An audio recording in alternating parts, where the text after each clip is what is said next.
તો આમ આદમી party select કરવાનું સૌથી મોટું કારણ છે? ભારતીય જનતા પાર્ટીમાં હું 20 વર્ષ છું.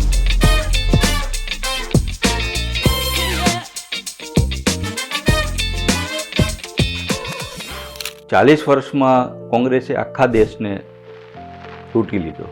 ભારતીય જનતા પાર્ટી સેન્ટરમાં આવી 2014થી લઈને 2024 સુધી, એટલે કે માત્ર 10 વર્ષનું શાસન તમે જુઓ.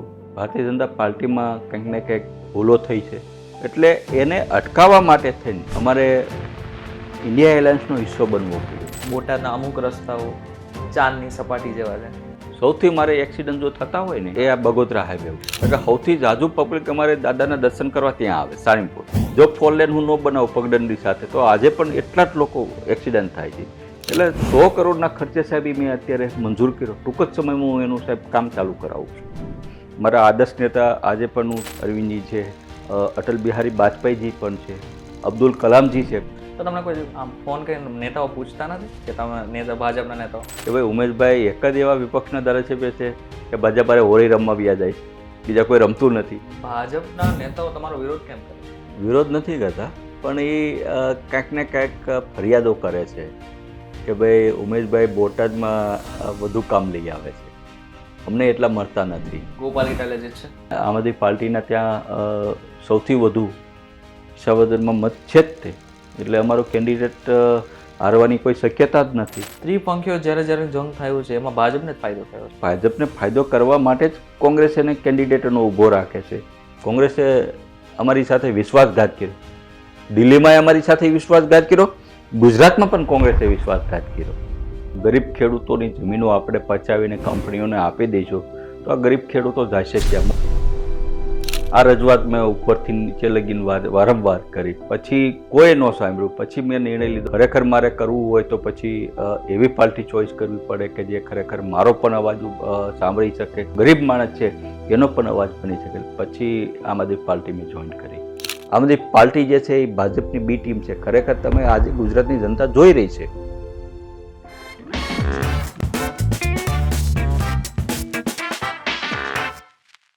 નમસ્કાર, વીટીવી ડિજિટલમાં તમારું સ્વાગત છે. આજે આપણે એક એવા નેતાને મળવા જઈ રહ્યા છે, એક એવા ધારાસભ્યને મળવા જઈ રહ્યા છે કે જેઓ ધારાસભ્યોને એટલે કે બીજા ધારાસભ્યોને, નેતાઓને, એસપીને, આઈએસ ઓફિસર્સને બધાને ચેલેન્જ આપે છે કે મારા જેટલું કામ કરી બતાવો. આ સાથે જ એવો એમ પણ ચેલેન્જ આપે છે કે હું તો મારા સંપત્તિની એફિડેવિટ કરી બતાવું છું, હું મારી સંપત્તિ બતાવી શકું છું કે મારી સંપત્તિ છે કેટલી. શું તમે આવું કરી શકો? આવી ચેલેન્જ એ ખુલ્લાઆમ આપી શકે છે, પરંતુ હજુ પણ ઘણા બધા પ્રશ્નો છે કે જે કદાચ તમારા મનમાં પણ હશે. બોટાદના ધારાસભ્ય છે એટલે બોટાદની જનતાના પણ અમુક પ્રશ્નો હશે. તો અત્યારે આપણી સાથે છે બોટાદના ધારાસભ્ય ઉમેશભાઈ મકવાણા. ઉમેશભાઈ, નમસ્તે. વીટીવી ડિજિટલમાં તમારું સ્વાગત છે. નમસ્તે. સૌથી પહેલા તો નવો કોન્સેપ્ટ છે, નામ છે અમારા જે શોનું એ છે થેપલા ટોક્સ. તમારી સામે થેપલા છે, જે આપણી ગુજરાતી પણ આની એક નિશાની પણ છે. એની સાથે સાથે એક ચટણી છે જે બહુ જ તીખી છે. હવે તમે એ ચટણી પસંદ કરી તો ચોક્કસથી મારા જેટલા પણ સવાલો હશે એટલા જ તીખા હશે. બાજુમાં અથાણું છે જે એકદમ ખટમીઠું છે, એ સિલેક્ટ કરશો તો મારા જે પ્રશ્નો હશે એ પણ એટલા જ હશે, એવા જ હશે, ખટમીઠા. અને બાજુમાં દહીં છે. થેપલા સાથે જો તમે દહીંને પસંદ કર્યું છે તો ચોક્કસથી મારા સવાલો મીઠા હશે. તો તમે સિલેક્ટ કરી લો અને એકવાર ચાખી પણ લો કે અમારા થેપલા છે કેવા. કયું પસંદ કરશો? પેલા તો એ ચોક્કસ. આમ તો મારો સવારનો નાસ્તો દા છે. અરે વાહ. સવારમાં મારે થેપલા સાથે દહીં હોય જ છે. બરાબર. ચટણી હું બહુ ઓછી રાખું છું. બરાબર. તો એક વખત એટલે ચોક્કસ થેપલું હું વીટીવીનું ચાખીશ. બરાબર. એટલે દહીં સાથે. દહીં સાથે. બરાબર છે.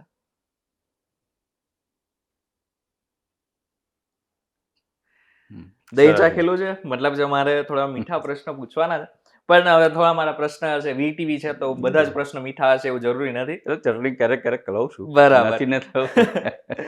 સૌથી પહેલો પ્રશ્ન પૂછી લઈશ કે બોટાદના ધારાસભ્ય છો, એટલા મહિનાઓ વર્ષોથી તમારું વર્ચસ્વ છે બોટાદમાં, પણ આજે પણ તમે બોટાદની ગલીઓમાં જાઓ તો જે સામાન્ય માણસ છે એની સાથે ચા સાથે ચુસ્કી મારી શકો છો?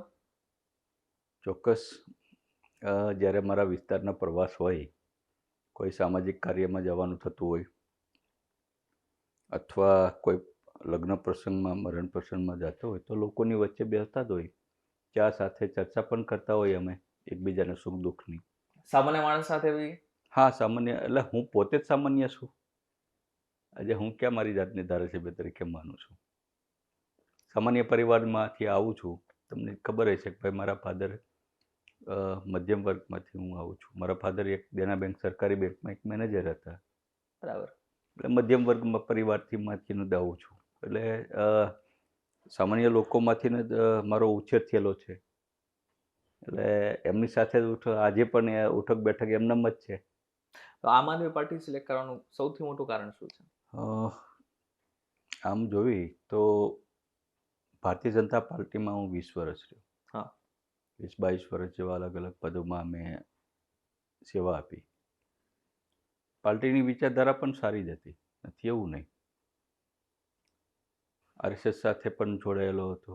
એબીવીપીમાં પણ જ્યારે હું કોલેજ કાળથી કોલેજ પૂરી કરી ત્યાં સુધી વિદ્યાર્થી પરિષદમાં પણ મેં સેવા આપી. બરાબર છે.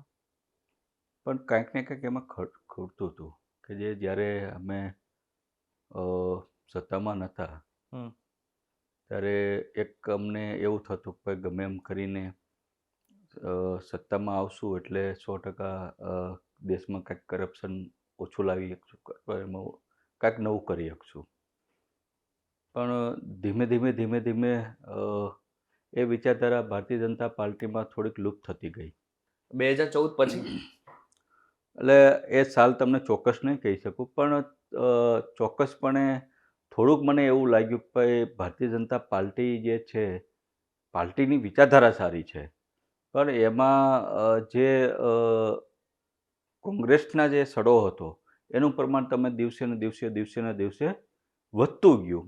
એટલે જે અમારી જેવા જે મૂળ વિચારધારાવાળા જોડાયેલા હતા, જે રાષ્ટ્રવાદી વિચારધારાવાળા હતા, જે સીધા એબીવીપી સાથે વિચારધારા સાથે જોડાયેલા હોય, સંઘ સાથે વિચારધારા, ભારતીય જનતાની મૂળ નેતાઓ સાથે જોડાયેલા હોય, જેમ કે મારા આદર્શ નેતા આજે પણ હું કોઈ બે ત્રણ પૂછે તો અરવિંદજી છે, અટલ બિહારી વાજપેયીજી પણ છે, અબ્દુલ કલામજી છે. આ મારા પોતાના ફેવરિટ નેતાઓ છે નવી જનરેશનમાં પ્રમાણે.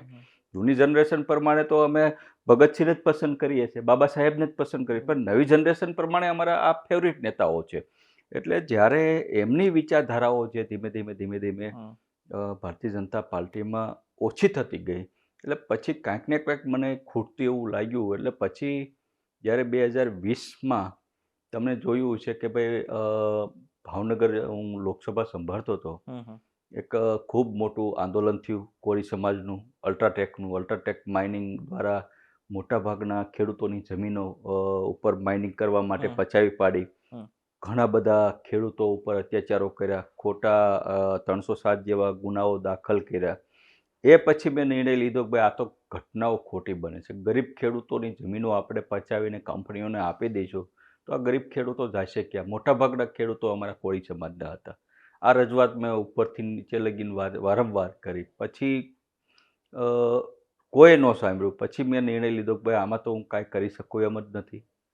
ખરેખર મારે કરવું હોય તો પછી એવી પાર્ટી ચોઈસ કરવી પડે કે જે ખરેખર મારો પણ અવાજ સાંભળી શકે અને જે છેવાડાનો ગરીબ માણસ છે એનો પણ અવાજ બની શકે. પછી આમ આદમી પાર્ટી મેં જોઈન કરી. પણ જે પાર્ટીની તમે વાત કરી રહ્યા છો એ પોતે દિલ્હીમાં હારી ગઈ અને જ્યાંથી શરૂઆત થઈ હતી એ અરવિંદ કેજરીવાલ પણ પોતે ધારાસભ્ય તરીકે હારી ગયા. 100% અમે દિલ્હી હારી ગયા છીએ. અમારા રાષ્ટ્રીય અધ્યક્ષ પણ માનનીય અરવિંદ કેજરીવાલ નવી દિલ્હીથી હારી ગયા છે. પણ એનો મતલબ એ નથી કે એ દિલ્હીની જનતાના દિલમાં એનું સ્થાન નથી. આજે પણ અરવિંદ કેજરીવાલે કરેલા કામો વિશ્વ વખણાય છે. આજે એને જે કરેલા કામો જે છે આજે આપણે ગુજરાતમાં નથી અમલ કરી શક્યા. તમને 3 કામ જ અપાવું. 300 યુનિટ વીજળી આપણે હજી આજની તારીખમાં ગુજરાતમાં કે દિલ્હી ફ્રી કરી કે છે અરવિંદ કેજરીવાલે કરી લીધું છે. સારામાં સારું શિક્ષણ મોડલ જો કાંઈ આપ્યું હોય કે ભાઈ સરકારી શિક્ષણ કેવું હોવું જોઈએ તો એને દિલ્હીની એક સરકારી સ્કૂલમાં આપ્યું છે. આપણે ગુજરાતમાં એ નથી કરી શક્યા. એટલે કે અમુક કામો એવા છે કે જે માનનીય અરવિંદ કેજરીવાલે જે કર્યા છે એ હજી પણ આપણે ગુજરાતમાં કે અન્ય રાજ્યોમાં આપણે લાવી શકતા નથી. તમે હજી પણ માનો છો કે કોંગ્રેસનું જે રાજ હતું એમાં કૌભાંડ હતા? હતા ને, કેમ નહીં? કોંગ્રેસના શાસનમાં ખૂબ મોટા કૌભાંડો થયા છે. હમ. કોંગ્રેસના શાસનમાં કૌભાંડો ગણવા બેસવીને તો લગભગ તમારે ને મારે 2 દિવસ બેસવું પડે, એટલા કૌભાંડો થયા છે. પણ આટલા કૌભાંડો થયા હતા તો પછી એ પાર્ટી સાથે એલાયન્સ કરવાની આમ આદમી પાર્ટીને શું જરૂર પડી હતી? જો જ્યારે મેં તમને કીધું ને, કોંગ્રેસમાં કૌભાંડો થયા, સૌથી વધુ કૌભાંડો થયા. બરાબર. 40 વર્ષમાં કોંગ્રેસે આખા દેશને લૂંટી લીધો. હમ. 40 વર્ષ સુધી પછી ભારતીય જનતા પાર્ટી સેન્ટરમાં આવી. 2014થી ભારતીય જનતા પાર્ટીનું શાસન આવ્યું. બરાબર. બરાબર. 14થી લઈને 2024 સુધી, એટલે કે માત્ર 10 વર્ષનું શાસન તમે જુઓ. હમ. જે કોંગ્રેસે નહોતું કર્યું એની કરતાં વધુ ભારતીય જનતા પાર્ટીમાં કંઈક ને કંઈક ભૂલો થઈ છે, કંઈક ને કંઈક ક્ષતિઓ જોવા મળી છે. 10 વર્ષની અંદર પ્રાઇવેટીકરણ જોવા મળ્યું છે. એટલે એને અટકાવવા માટે થઈને ન હોય ન છૂટકે અમારે ઇન્ડિયા એલાયન્સનો હિસ્સો બનવો પડ્યો. પણ હવે તો ચર્ચા બી ચાલી રહી છે કે તમે પાછા ભાજપમાં જાઓ છો. જવું હોય તો ઉમેશભાઈ મકવાણા 2020માં આજકાલ કરતાં 5 વર્ષ થઈ ગયા આમ આદમી પાર્ટીને, અને ધારાસભ્ય તરીકે પણ 3.5 વર્ષ થઈ ગયા. તો અત્યારે લગીન વ્યાઈ ગયા હોય. ઉમેશ મકવાણા વિધાનસભા બોટાદની જનતાના આશીર્વાદથી જીતી ગયા. પાર્ટીએ ભાવનગરની સીટ મને આપી, પણ સાંસદ તરીકે એ પણ હું ચૂંટણી જીત્યો.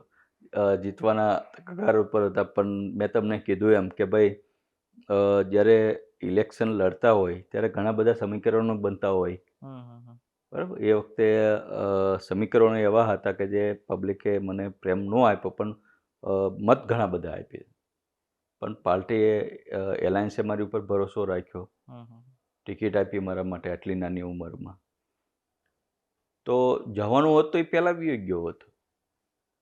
તો તમને કોઈ આમ ફોન કરીને નેતાઓ પૂછતા નથી કે તમે ભાજપના નેતાઓ કે આવો છો તમે? ખરેખર આવો છો? તમને ફોન આવે છે તમને? ફોન નહીં, અમે કે 22 વર્ષ કામ કર્યું એટલે પરિવાર જોડે જ રહેતા હોય. હા, એટલે જ બધા નેતાઓ જોડે. એટલે સ્વાભાવિક કહેતા હોય કે ઉમેશભાઈ ઘરે આવી જાઓ. ત્યારે પણ કહેતા હોય છે. આજે ઘણા તમે જોયું છે સોશિયલ મીડિયાવાળા મારા વિડીયો ચલાવતા હોય કે ભાઈ ઉમેશભાઈ એક જ એવા વિપક્ષના ધારાસભ્ય છે કે ભાજપ હારે હોળી રમવા વ્યા જાય છે, બીજા કોઈ રમતું નથી. હા, એટલે તમારા આવા તીખા પ્રશ્ન પણ પૂછી લેતા હોય છે મીડિયા, સોશિયલ મીડિયામાં ચલાવતા હોય છે. ઘણા બધા નેતાઓ કહેતા હોય છે કે ભાઈ જ્યારે કોંગ્રેસ વોકઆઉટ કરે ત્યારે ઉમેશભાઈ એકલા પાછા બેઠા હોય છે વિધાનસભા ગૃહની અંદર. બરાબર. બરાબર.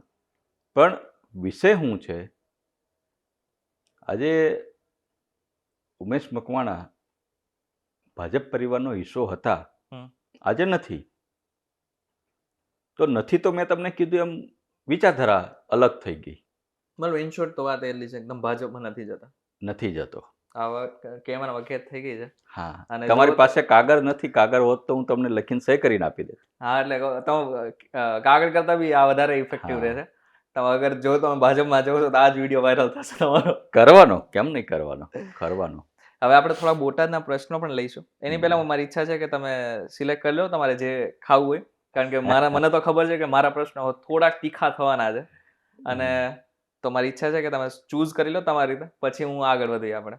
એટલે ચોક્કસપણે થેપલા સાથે ક્યારેક ચટણી પણ હું ક્યારેક લઉં છું. બરાબર. તો મારા પ્રશ્નો બી એવા તીખા જ હશે. તમે બોટાદના ધારાસભ્ય છો, પરંતુ હજુ પણ પ્રશ્નો આજે બી અમે અમુક બોટાદના લોકો સાથે વાતચીત કરતા હતા સવારે, પ્રશ્નો જાણવાની કોશિશ કરતા હતા કે ખરેખર તકલીફ ક્યાં છે અને ક્યાં મજા આવી રહી છે ઉમેશભાઈ મકવાણા સાથે. હજુ રોડ ને રસ્તાના કામ વિશે ઘણા બધા લોકો પ્રશ્ન ઉઠાવે છે કે બોટાદના અમુક રસ્તાઓ ચાંદની સપાટી જેવા છે. શું કહેશો?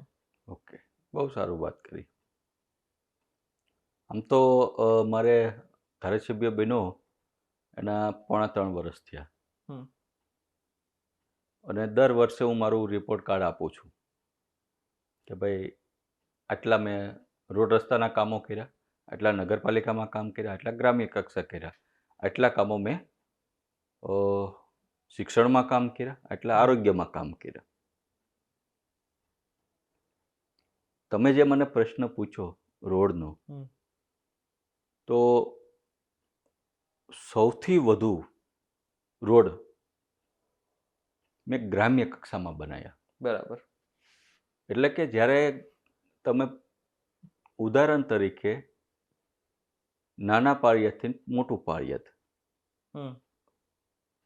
ગામનો રસ્તો. ગામનો રસ્તો જે 14, 20 વર્ષથી બન્યો જ નહોતો, એનું આખું મેં પોતે ફિલ્ડ વર્ક કરેલું, હું પોતે ગયેલો, એની યાદી મેં બનાવી કે ભાઈ જે રોડ 14, 20 વર્ષથી બન્યા જ નથી એવા કેટલા, હમ. એની આખી યાદી બનાવી. સાહેબ, એની યાદી બનાવી 33 કરોડના ખર્ચે આ ગામડાના રોડ મેં પૂરા કર્યા. કેટલા? 33 કરોડ. 33 કરોડના ખર્ચે છે. બીજા જે નોન પ્લાન રોડ કહેવાય હમ. કે ક્યારેય રોડ બન્યો જ નથી, એવા 15 કરોડના આયોજનો ઉમેશ મકવાણાએ અત્યારે મૂકી દીધા છે. એટલે કે આગામી વર્ષની અંદર એ રોડોનું કામ અમે ટૂંક સમયમાં ચાલુ કરવાના છીએ. હવે આ જે રોડો રહ્યા એ થયા માત્ર ને માત્ર ખાલી ગ્રામ્ય કક્ષાએ કે એક ગામડાથી બીજા ગામડામાં તમારે જવા માટે. હવે મારા સ્ટેટના રોડો, સ્ટેટ હાઈવે. સ્ટેટ હાઈવે, તો સ્ટેટ હાઈવેમાં તમે જોયું હશે કે બોટાદથી ગઢડા, હું જે ધારાસભ્ય નહોતો, બોટાદથી ગઢડા જવા માટે તમારે ઓછામાં ઓછું સાહેબ 2 કલાક જોતી. અચ્છા. આ રોડ હતો. 20 કરોડના ખર્ચે સાહેબ, NH રોડ છે, NH 20 કરોડના ખર્ચે સાહેબ સૌથી પહેલું કામ તમે જોઈશ, મારો એ વખતે વિડીયો વાયરલ થયેલો, હું ધારાસભ્ય બનતાની સાથે મહિના પછી રોડ મેં NHમાંથી મંજૂર કરાવી 20 થી 22 કરોડના ખર્ચે રોડ પૂરો કર્યો. અત્યારે તમે જાઓ તો within 45 મિનિટની અંદર બોટાદથી ગઢડા તમે પહોંચી જાઓ છો. ત્રીજો રોડ મારો નેશનલ હાઈવેથી આ બાજુ આવી એટલે બોટાદથી તમારે કનેક્ટિવિટી પાળિયાદ રોડ તરફ, પાળિયાદ જવા માટે, બરાબર, એ પણ ખૂબ ખરાબ હતો. એ પણ મેં 14 કરોડના ખર્ચે બનાવ્યો. આજે પણ તમે જાઓ સસડાટ તમે 15 મિનિટમાં પાળિયાદ.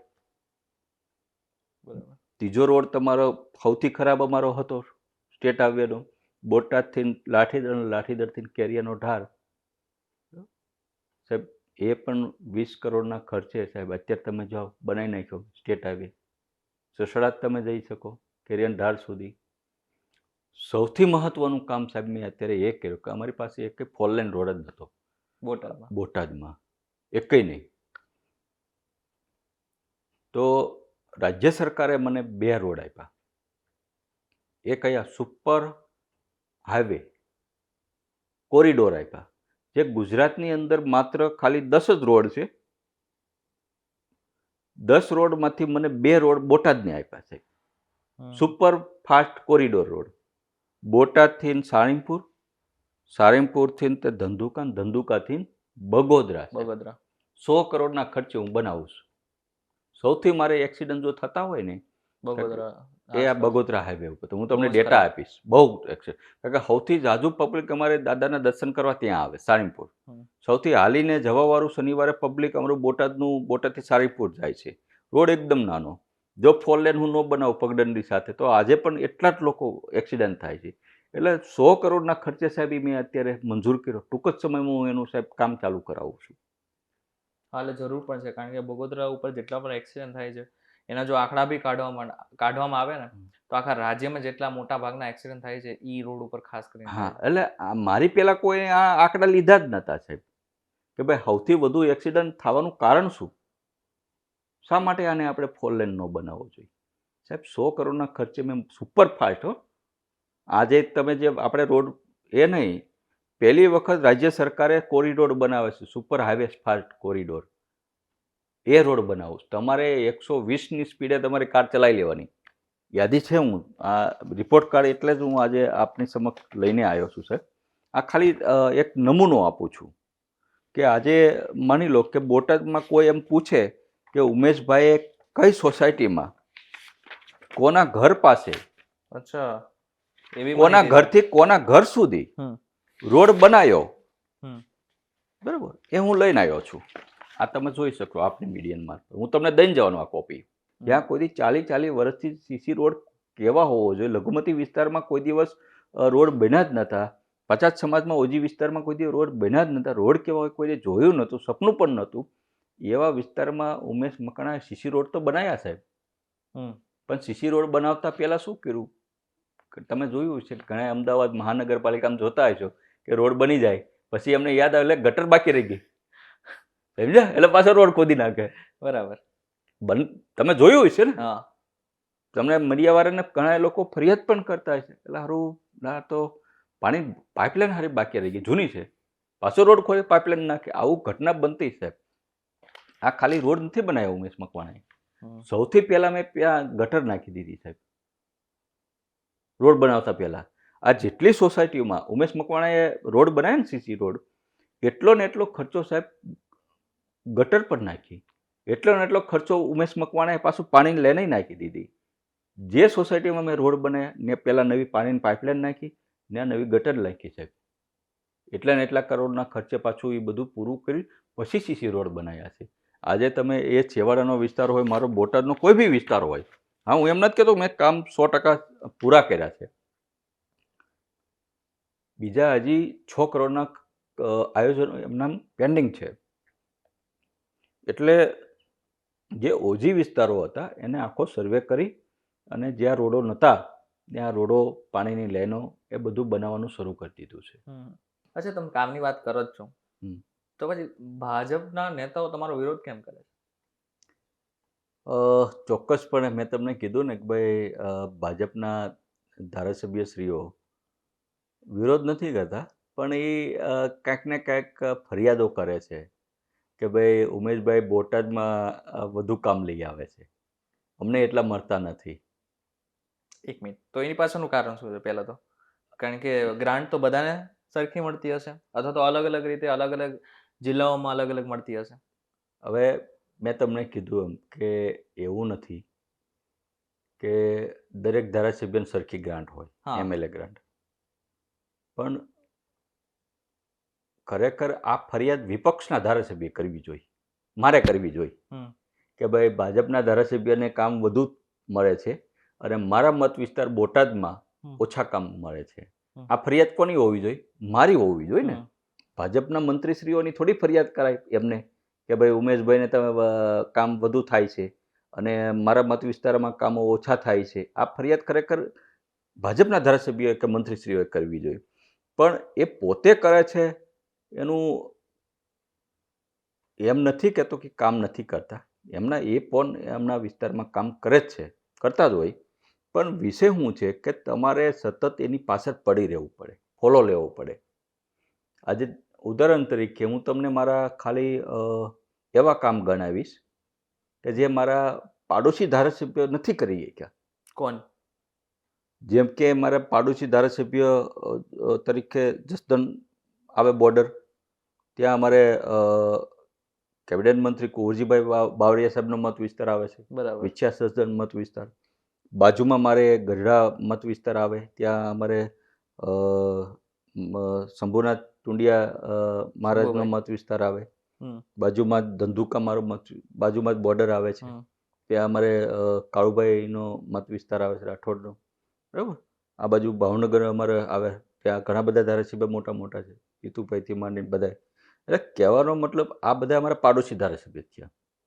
હવે બને છે એવું કે મેં તમને થોડુંક હું ઝલક બતાવી દઉં. મેં કીધું ને કે આ રિપોર્ટ કાર્ડ જ લઈને આવ્યો છું આજે કે ભાઈ ઉમેશભાઈ મકવાણાએ કુલ કેટલા કામો કર્યા અને હવે કયા આયોજનમાં છે. એટલે 3.5 વર્ષની અંદર આપની ચેનલમાં મારફત આપના જે કામો કર્યા છે આખું રિપોર્ટ કાર્ડ છે. હવે આની અંદર અમુક એવા કામો છે કે જે ભાજપના ધારાસભ્ય પણ એના વિસ્તારમાં નથી કર્યા આજની તારીખમાં. હવે આપણે થોડુંક રેપિડ ફાયર કરીએ. તમારે ખાલી 20 સેકન્ડની અંદર દરેક જેટલા બી પ્રશ્ન પૂછે ને 20 સેકન્ડની અંદર જવાબ આપવાના છે. બોટાદનો રસ્તો કે ગુજરાત વિધાનસભા ક્યાં વધુ ખાડા છે? તકલીફો. બોટાદમાં થોડા ઘણા ખાડાઓ છે એ પૂરવાનો પ્રયત્ન છે. બરાબર. એક શબ્દમાં બોટાદની સૌથી મોટી સમસ્યા. હાલ અત્યારે અમારે રોજગારીની સમસ્યા છે. હીરા સાથે મોટો વર્ક કરાયેલો છે. આપનું ગુજરાતમાં ભવિષ્ય ઉગતો સૂરજ કે ડૂબતો? આપનો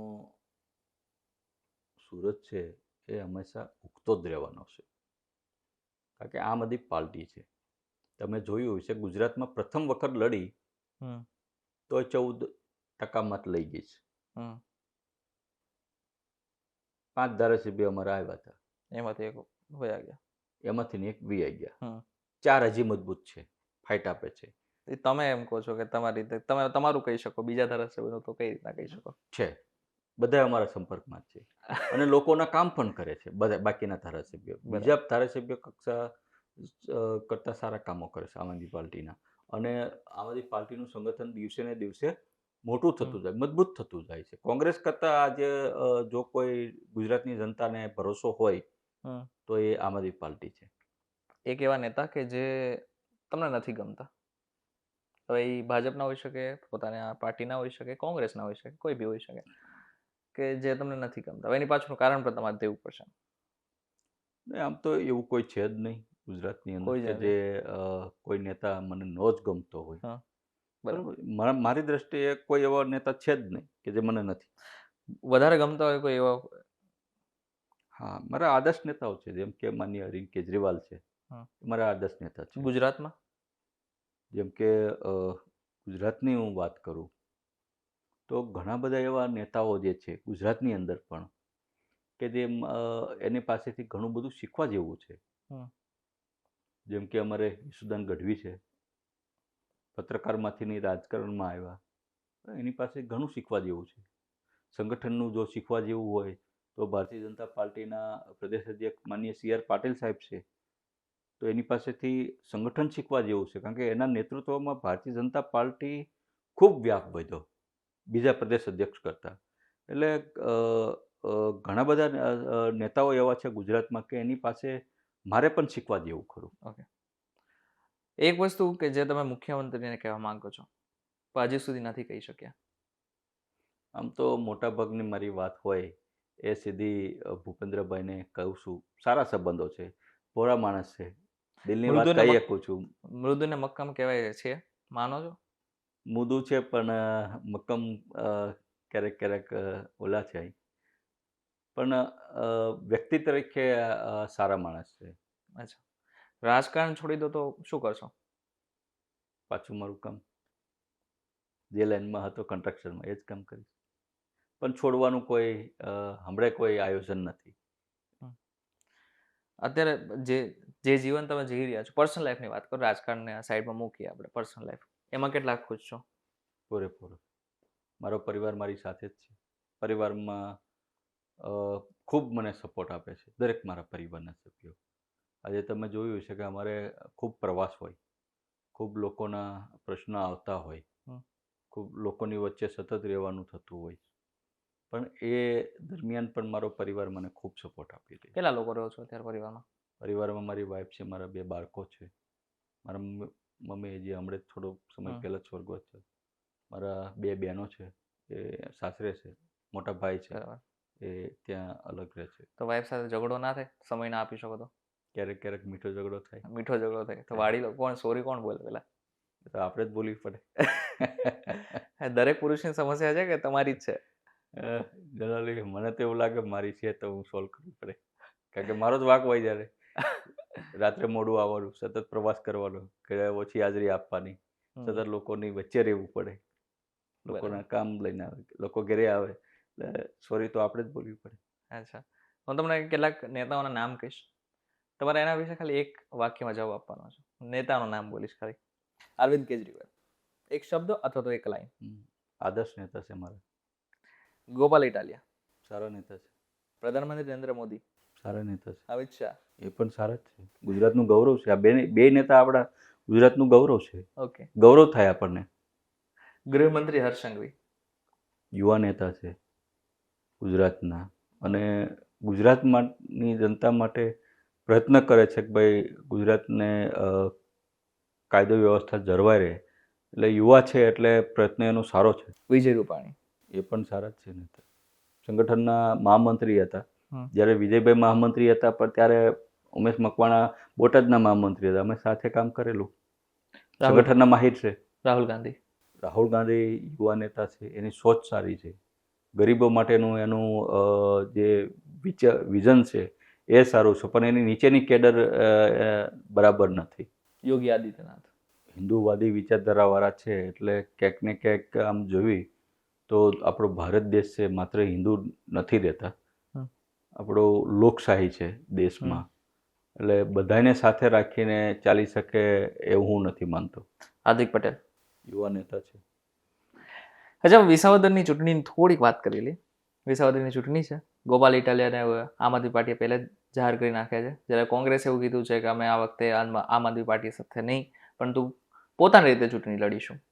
હવે ગોપાલ ઇટાલિયા તમારા પાર્ટીના છે, આમ આદમી પાર્ટીના છે, જોરશોરથી પ્રચાર પણ કરી રહ્યા છે. જ્યારે ભાજપ એની રીતે ઓલરેડી માસ્ટર પ્લાન બનાવીને રાખ્યો જ હશે કે એને શું કરવાના છે. બે નેતાઓના નામ અત્યારે ચર્ચામાં છે, પણ શું લાગે છે ગોપાલ ઇટાલિયા જીતશે? ગુજરાતની અંદર કડી અને વિસાવદર બેની પેટા ચૂંટણી આવી રહી છે. એટલે કોંગ્રેસે પણ જાહેર કર્યું કે ભાઈ અમે બંને સીટ ઉપર લડવાના છીએ. આમ આદમી પાર્ટી તરફથી અમે એક સીટ ઉપર ઉમેદવાર જાહેર કરી દીધો છે. એ વિસાવદર ઉપર ગોપાલ ઇટાલિયા છે. કડી અમારે જે બાકી છે. એટલે ચોક્કસપણે અમે કડીમાં પણ મજબૂતાઈથી લડવાના છીએ અને વિસાવદરમાં પણ લડવાના છીએ. અને વિસાવદરની તમે જનતાનો ઇતિહાસ જોઈ લીજો. કેશુભાઈ પટેલથી લઈને અત્યાર સુધીમાં એ ક્રાંતિકારી પ્રજા છે. કંઈક નવું કરશે. જે ખેડૂતોનો અવાજ ઉઠાવતો હોય છે, જે રિયલમાં ખરેખર સાચો વ્યક્તિ છે, રિયલમાં જે જમીન સાથે જોડાયેલો વ્યક્તિ છે, એને 100% પછી એ આમ આદમી પાર્ટીનો કાર્યકર્તા હોય તોય ભલે, જમીન સાથે જોડાયેલો જે વ્યક્તિ હોય એની હારે જ રહેવાની છે. એ પછી એને ખબર છે કે ભાઈ કોંગ્રેસમાંથી ભાજપમાં આવેલા હતા જે ભાઈ હર્ષદભાઈ, તે ત્યાં હારી ગયા. એ જ જનતાએ હારવા ને રીબડીએ હર્ષદભાઈને. અને અમારે ભૂપતભાઈને આમ આદમી પાર્ટીને સૌથી વધુ મત આપ્યા છે. એટલે આમ આદમી પાર્ટીના ત્યાં સૌથી વધુ વિસાવદરમાં મત છે જ તે. એટલે અમારો કેન્ડિડેટ હારવાની કોઈ શક્યતા જ નથી. એટલે કોંગ્રેસ ભલે એનો કેન્ડિડેટ ઉતારે, પણ મેં કીધું એમ કે કોંગ્રેસ આમ જોયું ને તો ક્યાંક ને ક્યાંક અંશે ભાજપને મદદ કરવા માટે ત્યાં કેન્ડિડેટ ઉતારે છે. ત્રિપંખીઓ જ્યારે જ્યારે જંગ થયું છે એમાં ભાજપને જ ફાયદો થયો છે આમ જોવા જઈએ તો. હા, પણ ભાજપને ફાયદો કરવા માટે જ કોંગ્રેસ એને કેન્ડિડેટનો ઊભો રાખે છે. તમે જ્યારે જ્યારે આંકડા જોવો, જ્યારે જ્યારે ભાજપ ભીસમાં આવે ત્યારે ભાજપ કોનો ઉપયોગ કરે છે? કોંગ્રેસનો. ઉદાહરણ તરીકે તમને આપું દિલ્હીનું. દિલ્હીમાં કોંગ્રેસના વોટ શેર કેટલા? માત્ર 1%. તેમ છતાંય દિલ્હીની અંદર બધી સીટ ઉપર કોંગ્રેસે એના ઉમેદવાર ઊભા રાખી દીધા. બરાબર. ઊભા રાખ્યા પછી તમે પરિણામ જોયું, એક પણ કેન્ડિડેટ દિલ્હીની અંદર કોંગ્રેસનો જીતી ન શક્યો. બરાબર. સતત ત્રીજી વખત 15 વર્ષથી દિલ્હીની અંદર કોંગ્રેસનો એક કેન્ડિડેટ નથી જીતતો. 80% કેન્ડિડેટ કોંગ્રેસનાની ડિપોઝિટ પણ નથી પાછી આવતી. બરાબર. તેમ છતાંય આમ આદમી પાર્ટીને હરાવવા માટે થઈ કોંગ્રેસે બધી સીટ ઉપર એના ઉમેદવારો ઊભા રાખ્યા. શું કામ? સીધી ભાજપને મદદ થઈ શકે. એવી જ રીતના વિસાવદરમાં પણ એને ખબર હતી કે જો આમ આદમી પાર્ટી અને ભાજપ લડશે તો આમ આદમી પાર્ટી વિસાવદરમાં જીતે એવી છે. હવે ભાજપનો કેન્ડિડેટ જીતે એને મદદ કરવો હોય તો શું કરવું પડે? એટલે એને વિચાર્યું, પ્રેસ કોન્ફરન્સ કરી, કે ભાઈ અમે વિસાવદર અને કડીમાં લડશું. ખરેખર હું એનો સાક્ષી છું. ખરેખર જ્યારે પેટા ચૂંટણી આવી ગેનીબેનની સીટની, ત્યારે અમારો ઉમેદવાર અમે નહોતો ઊભો રાખ્યો. કોંગ્રેસે ના પાડી હતી, ભાઈ અહીં તો અમારી સીટ છે, તમારા આમ આદમી પાર્ટીનો ઉમેદવાર તમે ઊભો રાખશો તો ભાજપ જીતી જશે, અમે હારી જઈશું. અને અમે જ્યારે વિસાવદરની ચૂંટણી આવશે ત્યારે અમે અમારો ઉમેદવાર ઊભો નહીં રાખીએ. આજે તમે જોયું કોંગ્રેસ ફરી ગઈ. અમે ત્યાં ઉમેદવાર પેલી વાવ સીટ ઉપર નતો રાખ્યો. બરાબર છે. બરાબર. અમે તો અમારું ગઠબંધનનો જે ધર્મ આવે એ તો પાડ્યો જ તો.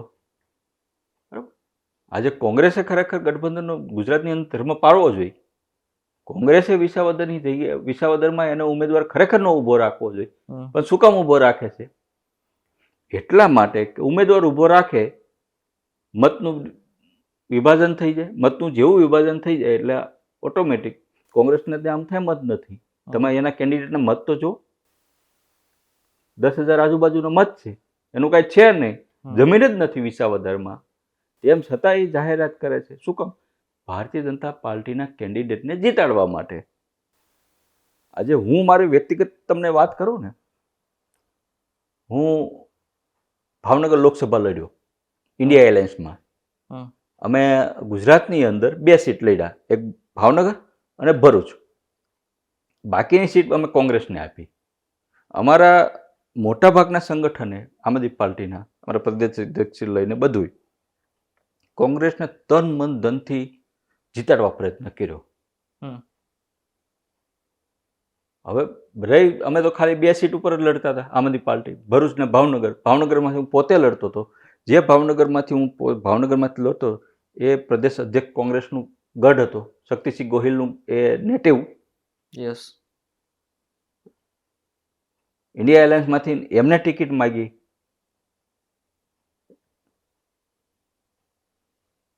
અમે 2 દાવેદારી કરી હતી, પણ ટિકિટ મને આપવામાં આવી. પણ પછી જે મદદ થવી જોઈએ, આજે માની લો શક્તિસિંહને જો ટિકિટ આપ્યું હોત તો ઉમેશ મકવાણા બોટાદમાંથી લીડ કાઢી દેવાની જવાબદારી કોની હોય? ઉમેશ મકવાણાની. કારણ કે હું ગઠબંધન મારે ધર્મ પાળવો પડે. હું બોટાદનો ધારાસભ્ય છું, પણ પાર્ટીએ મને ટિકિટ આપી, ઇન્ડિયા એલાયન્સમાં મને ટિકિટ આપી. પણ જે રીતના ધર્મ પાળવો જોઈએ એ ન પાળવાનો. મોટાભાગના હું મારો પ્રવાસ જ્યારે કરતો લોકસભાના ગામડાઓમાં, તળાજા હોય, મહુવા હોય, અમારું સિહોર હોય, ગરડા હોય, બોટાદ હોય, કોંગ્રેસના એક જ કાર્યકર્તા મને કહેતા કે ઉમેશભાઈ, શક્તિસિંહનો અમારા પ્રદેશ અધ્યક્ષનો હજી કાંઈ આદેશ આવ્યો નથી, તમારે યાર ગઠબંધન કરવું કે ન કરવું, તમને અમે કેમ મદદ કરી? અમારે કરવી છે. છેક સુધી સાહેબ મને કોઈ પ્રકારની કોંગ્રેસ તરફથી એટલી બધી મદદ ન મળી. ખુદ શક્તિસિંહ ગોહિલ પોતે પ્રદેશ અધ્યક્ષ હતા. ખરેખર એમને મને તન મન ધનથી મદદ કરવી જોઈએ, કારણ કે ત્યાંનું નેટિવ હતા. એ ધારે તો એને ત્યાં જ રહેવું પડે ધર્મ પ્રમાણે. ખાલી એક જ વખત તમે જોઈજો મારી રેલીમાં આવેલા, પછી કોઈ જગ્યાએ મને મદદ કરવા નથી આવ્યા. નીચે કાર્યકર્તાને પણ સૂચના નથી આપી કે ભાઈ આપણે આમ આદમી પાર્ટી સાથે ગઠબંધન થયું છે, તન મન ધનથી આપણે આપણો તો ઉમેદવાર છે, આપણે એને જીતાડવાની આપણી જ ફરજ છે. કોઈ જગ્યાએ મદદ નહીં. એક બૂથમાં એક કાર્યકર્તા મને ન આપ્યો, બેસવાડ્યો હોય છે. આ પ્રકારનું ગઠબંધનની ધર્મની વાત કરે છે. એવી રીતના ભરૂચ તમે જોઈ લો, ચેતર વસાવાજી હતા, મોટા ભાગના કોંગ્રેસના કાર્યકર્તાએ વિરોધ કર્યો હતો. મુમતાજબેનનું જોઈ લો તમે, સૌથી વધુ વિરોધ કરીને મુમતાજબેન, એમનો પરિવાર, કોંગ્રેસના કાર્યકર્તાઓ. કેમ ભાજપ જીતે એ જ પ્રયત્ન કર્યો. કોંગ્રેસે ક્યાંય અમને ભરૂચમાં પણ મદદ ન કરી, ભાવનગરમાં ન કરી. આની કરતાં અમે એકલા હાથે લડ્યા હોત તો અમે જીતવાની શક્યતા હોત.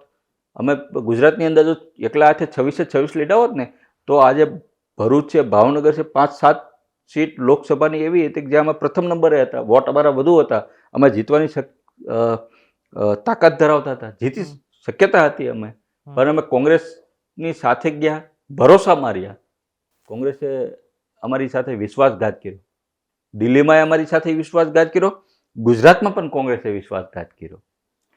ઓકે. એટલે ગઠબંધનનો ધર્મ જે છે, હમ. જે આક્ષેપ નાખે છે કે ભાઈ આમ આદમી પાર્ટી કોંગ્રેસના મત તોડે છે, આમ આદમી પાર્ટી જે છે એ ભાજપની બી ટીમ છે. ખરેખર તમે આજે ગુજરાતની જનતા જોઈ રહી છે.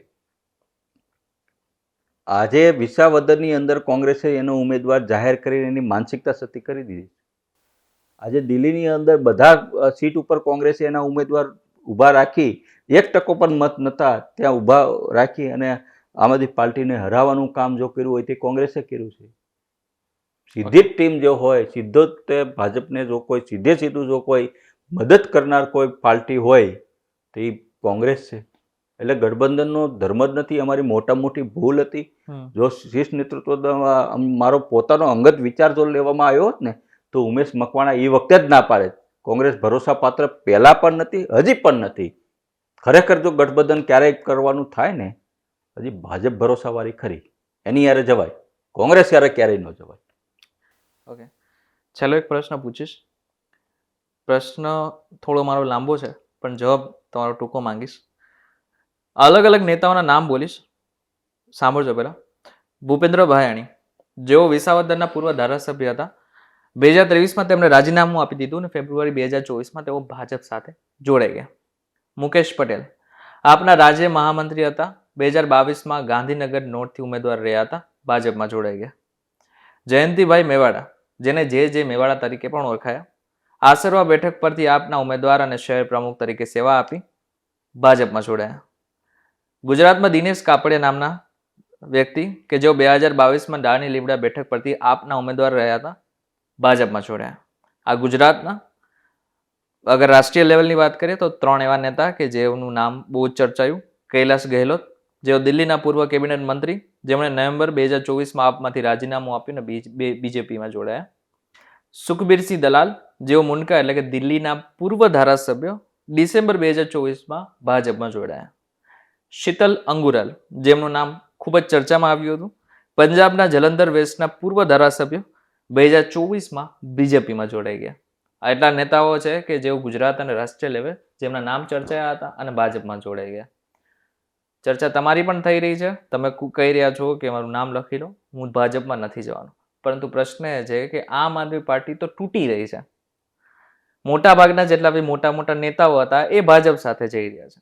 અને એક લિસ્ટ પ્રમાણે તો હજુ પણ દિલ્હીમાંથી ઘણા બધા ધારાસભ્યો જે આપમાંથી લડ્યા હતા એ ભાજપમાં જોડાવાનો પ્લાન કરી રહ્યા છે. ગુજરાતમાં હજુ તમે 4 લોકો છો, 4 ધારાસભ્ય છો કે જે હજી કહી રહ્યા છે કે અમે નથી જવાના. પરંતુ લોકોને કેવી રીતના ભરોસો આવશે કે આમ આદમી પાર્ટી અત્યારે પણ અડીખમ છે? તમે જોયું હશે કે હાલ અત્યારે અમારું સંગઠન સંરચના ચાલુ છે આમ આદમી પાર્ટી. અમારા પ્રભારી ગોપાલરાયના નેતૃત્વમાં ગુજરાતમાં સંગઠનનું નવસર્જન થઈ રહ્યું છે. અત્યાર સુધીમાં તમે જોયું હશે કે અમે 182 વિધાનસભા સીટ ઉપર વિધાનસભાના ઇન્ચાર્જ અને સહ ઇન્ચાર્જની નિમણૂક કરી દીધી. 26 લોકસભામાં અમારા ઇન્ચાર્જો નિમાઈ ગયા છે. અત્યારે તમે જોયું હશે કે ટૂંક જ સમયની અંદર એક વિધાનસભા સીટ દીઠ અમારા ઓબ્ઝર્વર અત્યારે ગ્રાઉન્ડ ઉપર ચાલુ થઈ ગયા છે, અમારા કાર્યક્રમો ચાલુ થઈ ગયા છે. એટલે હવે આમ આદમી પાર્ટી તૂટતી નથી.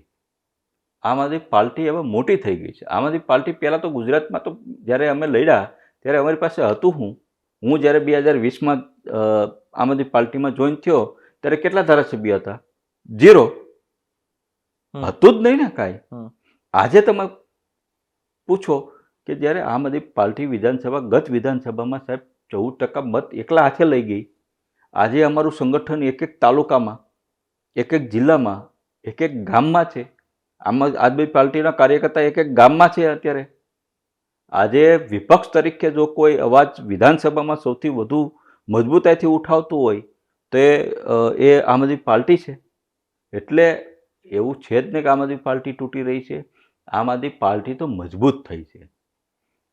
મજબૂતાઈથી ભારતીય જનતા પાર્ટીનો સામનો કરી રહી છે, કોંગ્રેસનો સામનો કરી રહી છે. હા, નાની મોટી ભૂલ થાય. રાજકારણમાં અમે નવા છે, પાર્ટી નવી છે. 10 વર્ષની અંદર તમે ક્યાંય ઇતિહાસમાં જોયું? માત્ર 10 વર્ષની અંદર કોઈ પાર્ટી રાષ્ટ્રીય પાર્ટી બની હોય? આટલા ટૂંકા ગાળામાં હમ. બે રાજ્યોમાં એની સરકાર બની ગઈ હોય, ભલે આજે દિલ્હીમાં નથી, હમ. પણ સૌથી ભાજપ પછીના વોટ શેર માત્ર 2% જ ફેર છે સરકાર બનાવવામાં. ભાજપ આમ આદમી પાર્ટી કરતાં ખાલી 2% મત વધુ લઈ ગઈ છે. એ કોના કારણે? કોંગ્રેસના કારણે. કોંગ્રેસ જ્યાં ન લડ્યું હોત અથવા તો અમારી આ ગઠબંધન કર્યું હોત તો આજે દિલ્હીની અંદર ભાજપ સત્તામાં ન આવે તો આમ આદમી પાર્ટી જ અત્યારે સત્તામાં હોત. ખાલી 2%ના ફેરના કારણે ભારતીય જનતા પાર્ટી ત્યાં સત્તામાં આવી ગઈ છે. એટલે કહેવાનો મતલબ એમ છે કે આમ આદમી પાર્ટી તૂટતી નથી. આમ આદમી પાર્ટી તો મજબૂત થાય છે. તૂટે તો કોંગ્રેસ. કોંગ્રેસના તમે લિસ્ટ આપો મને. કોંગ્રેસનું તો એક ધારાસભ્ય લિસ્ટ તમે ન બોલાયું. છેલ્લા 15 વર્ષની અંદર હું તમને ગણાવું આયા 80 ધારાસભ્ય કોંગ્રેસના ભાજપમાં અત્યારે છે. સૌથી વધુ કોંગ્રેસમાંથી આવેલા મંત્રીઓ અત્યારે કેબિનેટ ખાતું સંભાળે છે. સારા સારા રાષ્ટ્રીય નેતાઓ કોંગ્રેસ છોડી અને ભાજપમાં ગરી ગયા છે. એનું તો તમે લિસ્ટ જાહેર કર્યું ને. તમે તો માત્ર નાની વિશ્વની સૌથી નાનામાં પાર્ટી એનું લિસ્ટ તમે જાહેર કર્યું. કોંગ્રેસનું કરો ને કે આટલા વ્યક્તિઓ ગુજરાતમાં 80 ધારાસભ્ય કઈ નાની હુની વાત કહેવાય. કોંગ્રેસના ધારાસભ્યને પૂછ્યું તો એના લિસ્ટની વાત કરી. આમ આદમી પાર્ટીના ધારાસભ્યને વાત કહેવાનો મતલબ એ છે આમ આદમી પાર્ટી તો ગુજરાતની અંદર મજબૂત થાય છે. તૂટે તો કોંગ્રેસ છે. અને જો ભાજપને કોઈ સીધી ટક્કર આપી શકતું હોય ને, એ વિધાનસભાનું ગૃહ હોય કે રિયલ ગ્રાઉન્ડ હોય કે જનતાનો અવાજ ઉઠાવતું હોય ને, તો એ આમ આદમી પાર્ટી છે. આ હતા ઉમેશભાઈ કે જેમણે આપણી સાથે ખુલ્લીની વાત કરી છે, દરેક ક્ષેત્રની વાત કરી છે. આની સાથે સાથે ગુજરાતના મુદ્દાઓ છે એની પણ વાત કરી છે. ત્યારે આ પોડકાસ્ટ તમને કેવું લાગે અમને જરા કોમેન્ટ કરીને ચોક્કસ કહેજો. વિડીયો થકી જો તમને કોઈ ઇન્ફોર્મેશન મળી હોય તો વિડીયો લાઈક અને શેર જરૂરથી કરજો. તો આ જ ઇન્ફોર્મેટિવ વિડીયોઝ માટે VTV ડિજિટલ સાથે જોડાયેલા રહેજો.